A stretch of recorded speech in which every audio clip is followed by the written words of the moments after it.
lined up with our Twitter poll question, where we were asking you, do you think the Jubilee government has done enough to address energy issues in the country?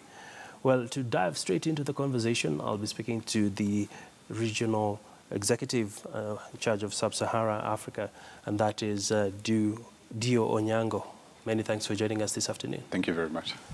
Just looking at the energy sector, there's been a lot of foreign players having a stake in Africa, and GE has been at the forefront of this.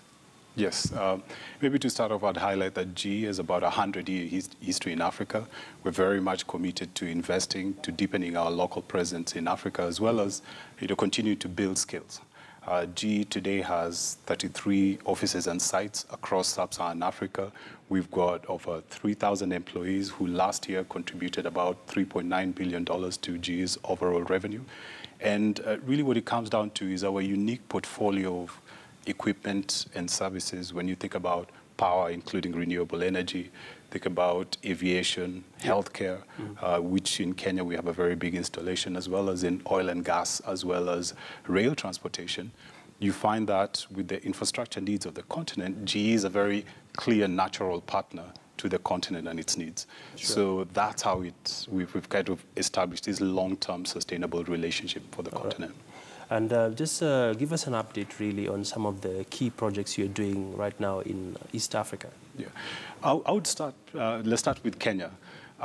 There's one very unique facility. It's the Gorge Farm Energy Park, which is in Naivasha. It's unique because, Naivasha is very much a farming community, flowers and vegetables. And we've partnered with one of the vegetable farms, about a 800-hectare farm, where GE has installed 2 Yembaka engines. These engines are producing about 2.2 megawatts of power.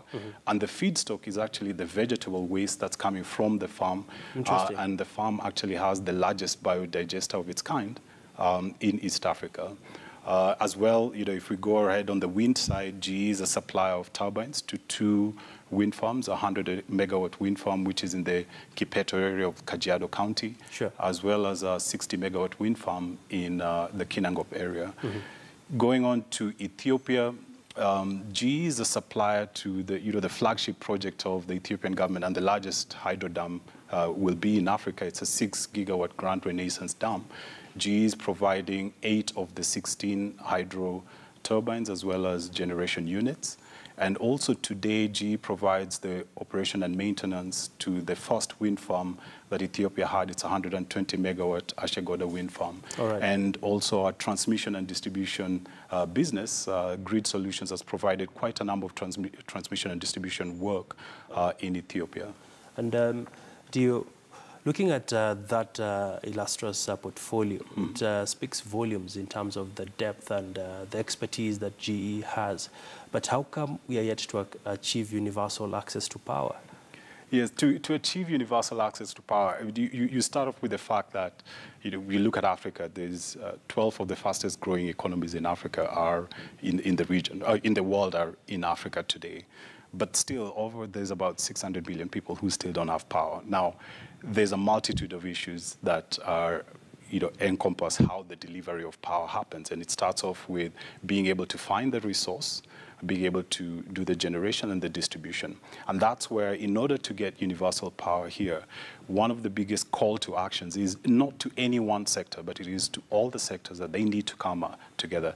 The governments need to set an enabling framework in order for power players to happen. And the enabling framework is the right policies. It's around also taxation.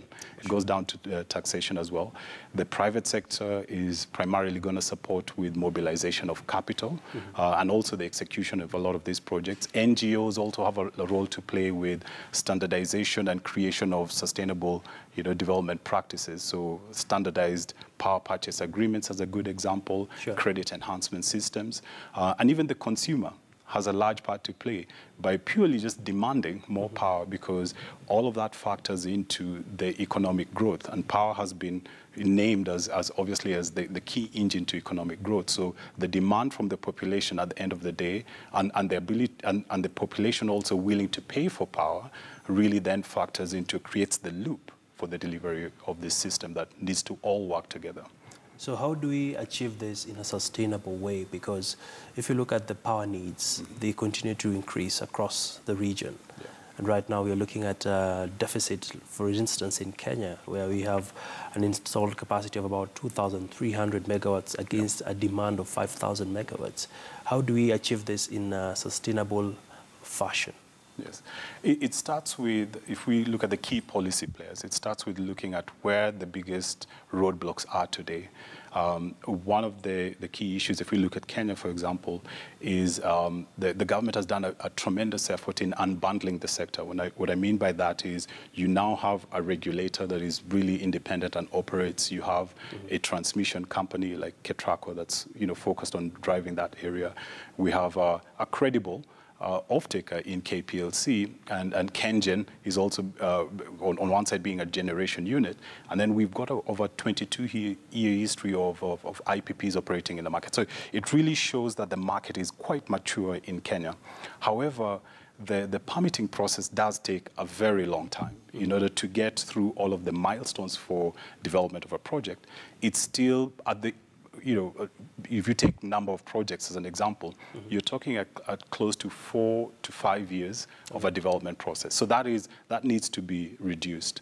There are also issues with some of the approval mechanisms that you're looking for an investor to be comfortable on the financing side, the power purchase agreement, the standard letter of support.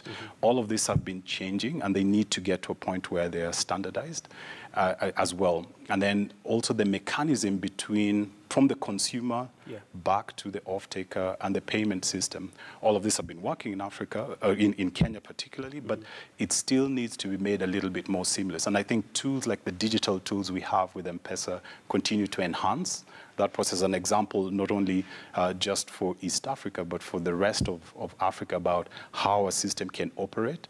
But it really comes down to what we have today. It needs to be made a little bit more efficient, and there are various sort of areas of improvement that can really make it a lot more efficient today.